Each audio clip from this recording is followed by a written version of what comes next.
And recall when we made an appointment with Moses for 40 nights. Then you took for worship the calf after him, while you were wrongdoers. Then we forgave you after that, so perhaps you would be grateful. And recall when we gave Moses the scripture and criterion that perhaps you would be guided.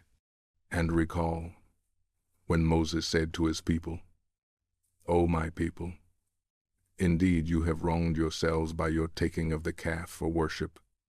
So repent to your Creator and kill yourselves.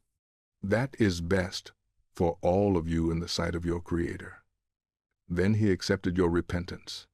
Indeed, he is the accepting of repentance, the merciful.